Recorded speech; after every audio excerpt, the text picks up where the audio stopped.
A lot of us spend years moving from job to job, often not realizing we're heading nowhere specific.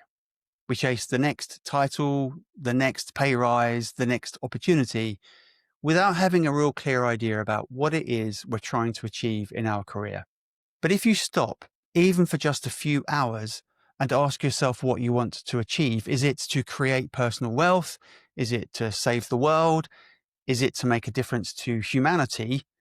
We would begin to connect the dots. You could think about the skills, the experiences, and the stepping stones that will move you closer to your goal. That's exactly what my guest today, Bruce Pannaman, has built a framework for. It's a map to help you be more deliberate with your career, to make a set of decisions that compound, and to give yourself the best chance of turning your ambitions into reality. So if you want to take control, be more intentional, and actually reach your career goals, this episode is for you. Let's get into it.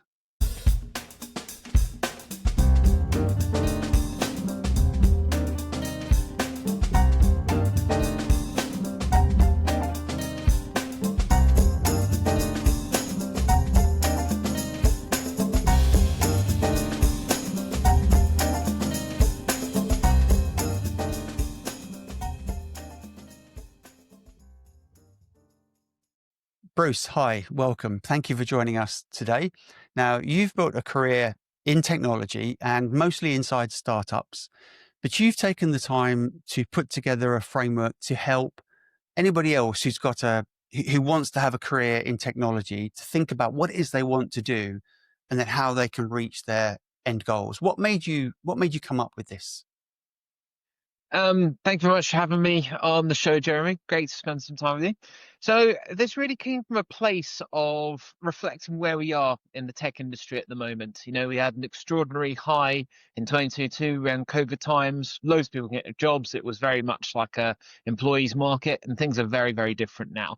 Interest rates have gone up, so therefore VC funding is down. Startups can't get as easy capital, kind of free money anymore.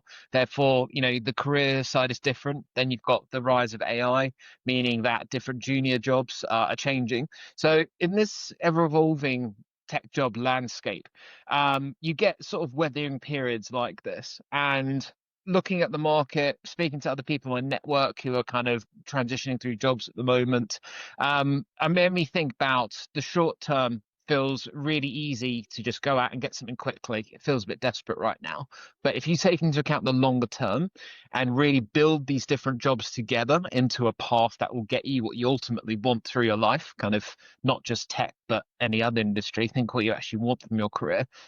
It's a really interesting way to think about it and to plan and build a strategy long term for how you're going to get what you want out of your career. So it sounds like you're saying, instead of just get the next job, actually think of them as stepping stones, which takes you progressively closer to a goal that you have fixed for yourself.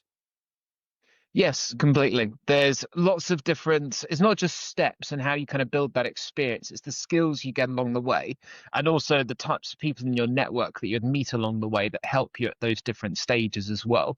So being in the right place to pick up those skills, to pick up those people into your network is really important. Yeah, we hear a lot, don't we, about networking, but I think not a lot of people are very deliberate about actually building up their network. It's just sort of maybe a couple of people they've worked with, a few people they've met. But again, you're saying be quite strategic about how you build that network up. Yes, I think this is particularly prevalent for the people who are at the beginning of their career. You hear about graduates all the time saying, "I need the experience to get the job, but I need the job to get the experience." Mm. For me, I think this is a symptom of not having that network and not having built it, because you can't use your network to get that foot in the door and to be able to get that starting position. Or sometimes when you want to pivot careers and change around, you also need that network to be able to kind of advise you, mentor you, give you, show you where those opportunities are in that new space that you're going for.